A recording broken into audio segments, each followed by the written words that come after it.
Hello again everybody and welcome back to another episode of Coding with Kenny G. This is episode 20 and this episode we're going to focus on updating certain visual assets of our game. So I thought it was kind of boring to look at this board and it just looks so flat and unbalanced and not good for the eyes. So we're going to work on that. But first, before we start, I have updated the Unity version of this project to 2020.1.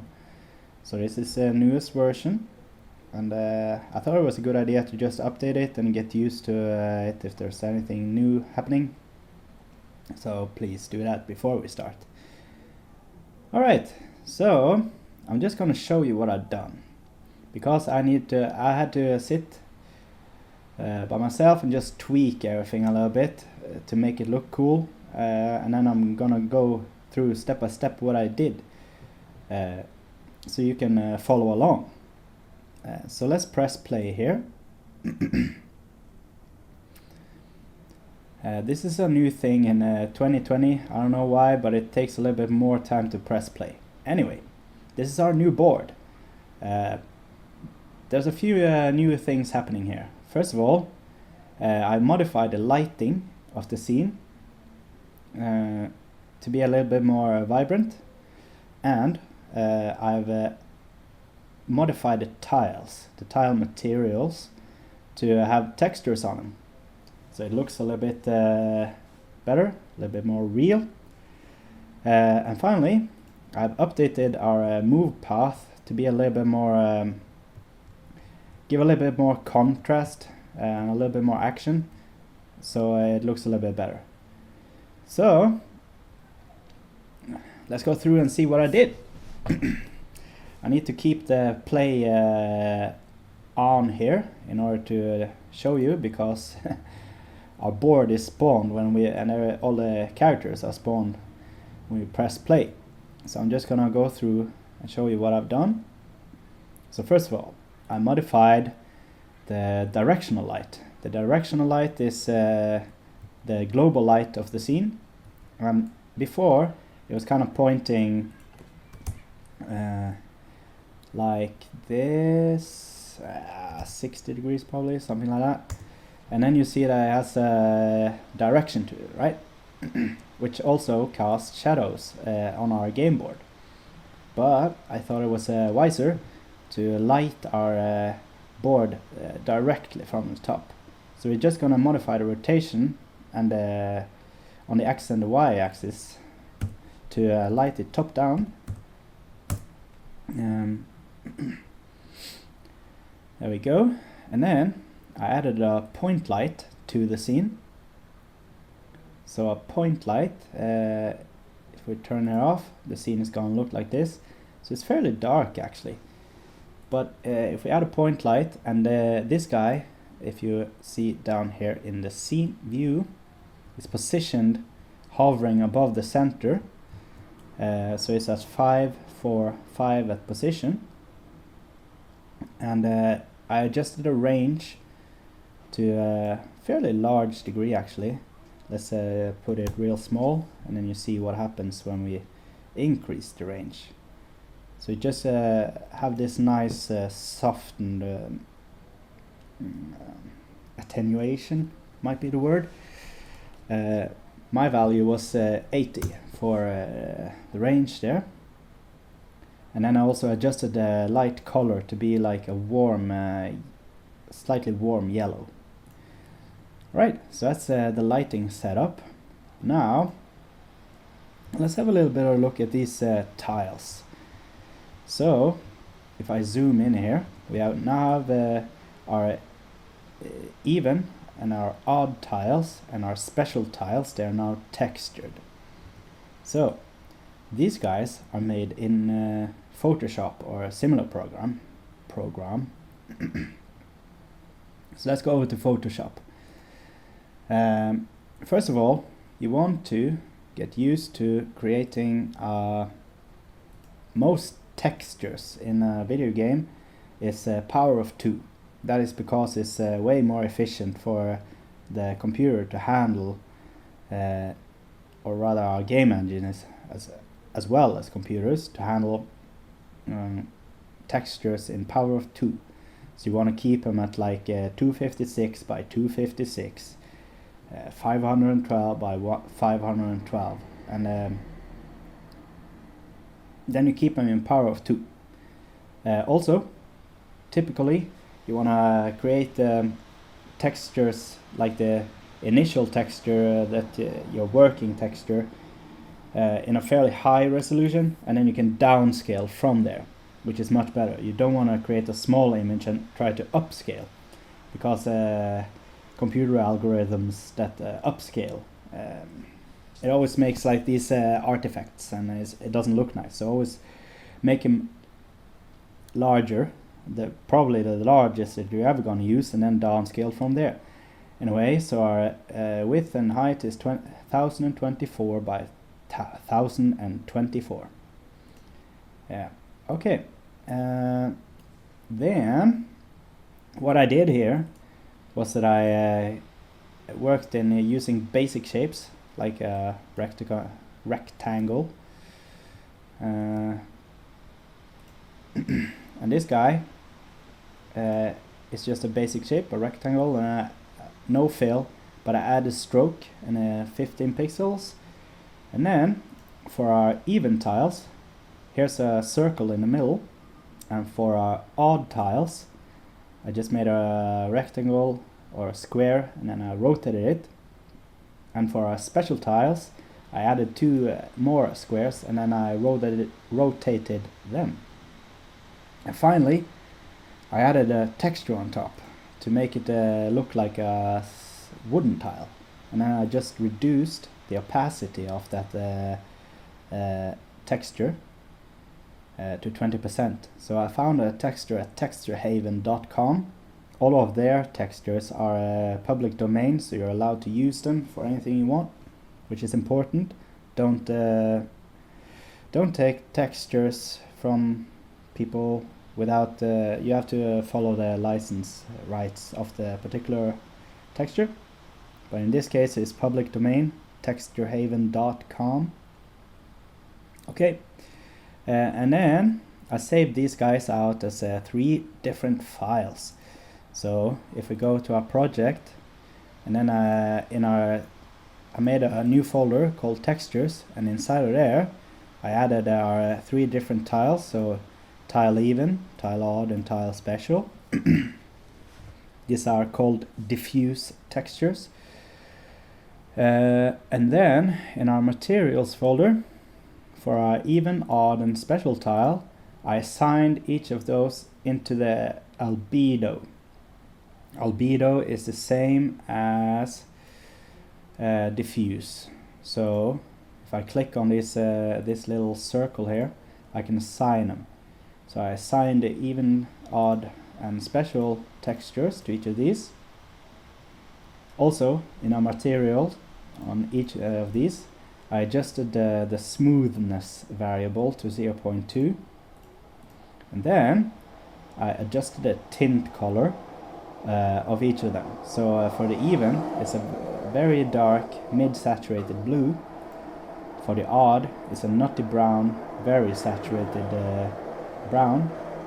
And for a special tile, it's a highly saturated, quite light red. These guys are, by the way, affected by light, which is my intent. So they're a little bit lighter in color in the actual game than what you see when you assign it a value, a tint value in the material. But that's cool. And then let's just see here. So then you can see that these textures are assigned. There's also something special happening here. We see that there are these little highlights, and this, what was in our texture, which was a black line, actually completely black, looks like it's kind of embedded into the board itself. But this is not happening in the 3D model. This is done through texture tricks, which is called a normal map. Let me just show you what it looks like. So a normal map looks like this, and it tells the lighting engine how to highlight certain areas and how to avoid lighting certain areas. So you can have grooves, and you can have what you may call it, like a little bit of dimples or small heights in the texture that catches highlights. This is very quick and easy to make, so quite practical, and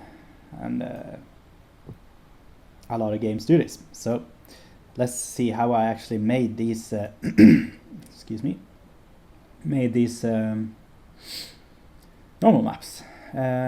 So I'm just gonna go to my web browser, and then I just searched in Google for normal map generator.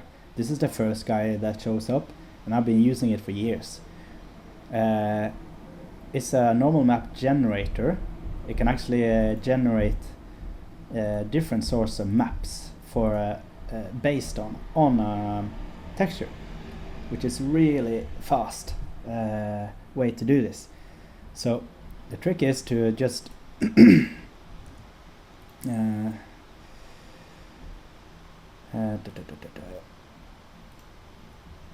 I'm just gonna open this guy in Explorer, the tiles folder.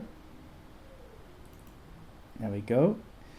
And in my tiles folder, I need to drag and drop one of these diffuse textures onto here, onto the generator. Boom! I get a normal map constructed for me here. Also other maps if I want to use them, but the normal map is the one that we're gonna focus on. And then you can see kinda how it's gonna look. It's a trick to blur the. If you see there on the right side here, you can get some artifacts.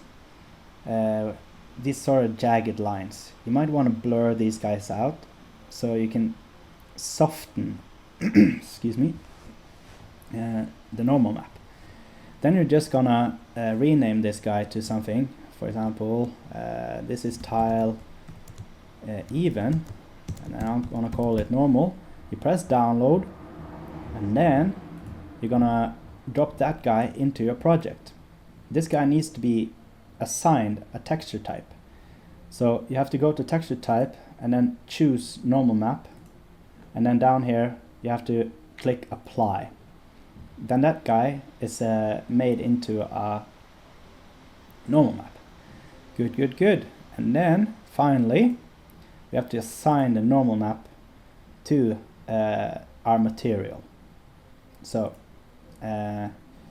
this guy is assigned even, and then the odd, and then a special. And that is what makes this effect like it looks like the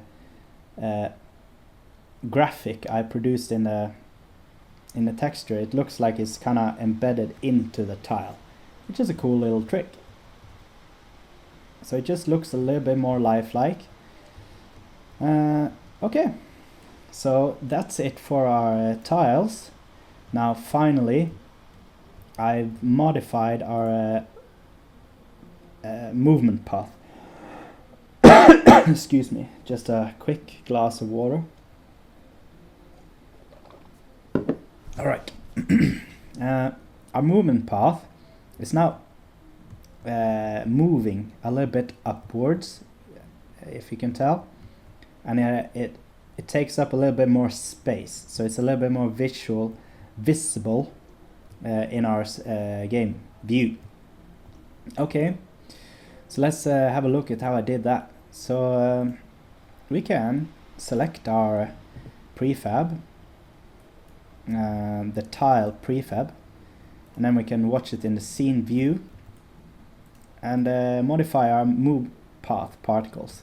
They always look a little bit more crazy when they're in this view, but once you see them in the game, it changes a little bit. So you just have to go back and forth a little bit to modify this stuff. But first of all, I modified the gravity modifier. You can see what happens. If I put it in the negative direction, it's going to move upwards in a higher and higher speed, which is a pretty cool effect. But you want this to be really, really small. So 0.01. Yeah, that's a small enough value. Then I modify the start color. I just set that to a filled cyan color. I want the color to be completely filled in the bottom here, if you follow my mouse, and then it's supposed to kind of fade out as it moves upwards. Okay. Then in our shape, wonder if no, I didn't actually. I didn't modify anything there. Yeah. Also, I just simplified our color over lifetime. So it starts at the filled alpha, and then I have a keyframe that is almost filled, let's say 2/3 out, and then I fade from there to 190 to 0 over this last period of time. So it fades out when it has moved almost all the way up in its lifetime. Okay, and I also adjusted the width over trail to 1. This value here in the trails section. So it's a little bit more filled out. It looks a little bit more crazy in this view, but once we actually press play and watch it in the game view, it looks a little bit different. There we go. So it's a little bit more exciting to watch, and I think it displays path a little bit better. We can improve this over time. But now, for this episode, we have managed to juice our visuals a little bit. It looks more exciting. We should probably get some simple 3D models or something for our actors here, but maybe later. But for now, let's keep it like this, and then there is something that makes my eyes bleed, and that's this little game UI. I haven't noticed if something changed or if it was always like that when I upgraded it to Unity 2020, but our defenders text is a little bit off, so we're just gonna modify the text size of these elements. So I'm gonna go into our game UI and then modify each attacker label and defender label to be a little bit smaller font size. So let's say 30 for attackers and 30 for defenders, so it looks more correct. We can juice this all the UI stuff a little bit later. But for now, let's check our time. Yeah, I think that's a fair amount of stuff done for one episode. So I hope you enjoyed the episode, and I'll see you in the next one.